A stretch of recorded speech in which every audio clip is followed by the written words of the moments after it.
ஜீவன் electrical குரு சேனலுக்கு உங்களை வரவேற்கின்றேன். நாங்கள் இன்று இந்த வீடியோவில் எக்ஸாஸ்ட் மோட்டரை எவ்வாறு திருத்துவதென்று சொல்லி பார்ப்போம். இந்த மோட்டரில் என்ன பழுதுன்னு பார்த்தீங்கன்னு சொன்னால், பவரை வழங்கும் போது மோட்டரானது வேலை செய்யலை. அதுக்கு என்ன காரணம் என்று சொல்லி பார்த்தால், இந்த கோயில் ஷார்ட் ஆகிட்டுது. இப்போ இதில் பார்த்தீங்கன்னு சொன்னால் கோயில் அறந்திருக்குது. இதை நாங்கள் எவ்வாறு திருத்துவதுன்னு சொல்லி பார்ப்போம். அதுக்கு நாங்கள் முதல்ல மோட்டரை பிரித்தெடுப்போம். அதற்காக மோட்டரை இணைத்திருக்கும் ஸ்க்ரூவை கலட்டி எடுப்போம். மோட்டரோட ஸ்க்ரூவை கலட்டி நாங்கள் ரொட்டரை கலட்டி எடுப்போம். கோயிலை பார்த்தீங்கன்னு சொன்னால் கோயில் கோரில் இறக்கி இருக்குது. அந்த கோயிலையை நாங்கள் இதே போல் கலட்டி எடுப்போம். கோரிலேருந்து நாங்கள் கோயிலை தனியாக கலட்டி எடுத்தாச்சுது. இந்த கோரில் பொறுத்திருக்கும் இரண்டு கோயிலையும் தனித்தனியாக பிரித்தெடுப்போம்.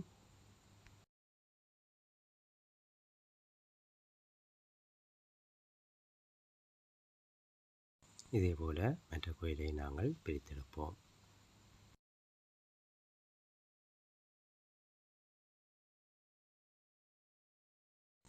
இந்த கோயிலில் பார்த்தீங்கன்னு சொன்னால் இந்த இடத்துல ஷார்ட்டாக இருக்குது.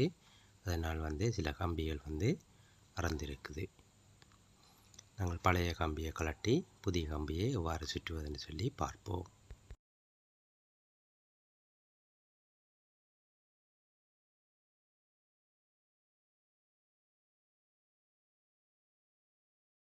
ஒரு பக்க கோயில் நன்றாக இருக்கின்றது.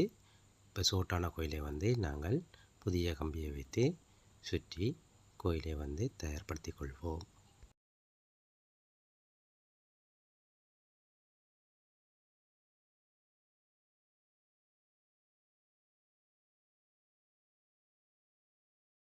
ஷார்ட்டான கோயிலை நாங்கள் கலட்டி எடுத்துட்டு புதிய கோயிலை சுற்றி எடுத்துட்டோம். இதை எவ்வாறு பொருத்துவதுன்னு சொல்லி பார்ப்போம்.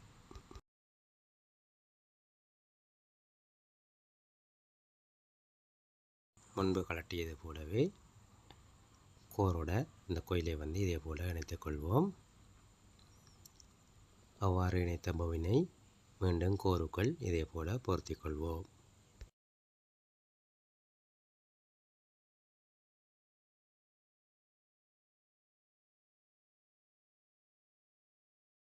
கோருக்குள்ளே பவினை நாங்கள் பொருத்தியாச்சுது. இப்போ ரொட்டரையும் ஃபிக்ஸ் பண்ணி மோட்டரை பரிசோதித்து பார்ப்போம். இப்போ பார்த்தீங்கன்னு சொன்னால் மோட்டரை முழுமையாக நாங்கள் பொருத்திட்டோம். இந்த கோயில் முதலில் இருந்த கோயில், இந்த கோயில் நாங்கள் புதிதாக வைண்ட் செய்த கோயில். இப்போது பவரை வழங்கி பரிசோதித்து பார்ப்போம். இப்போ பார்த்தீங்கன்னு சொன்னால் ரொட்டரானது சுழல்கின்றது.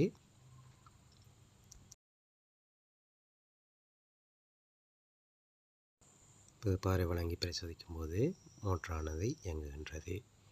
இந்த வீடியோ உங்களுக்கு பிடித்திருந்தால் லைக் செய்யுங்கள்.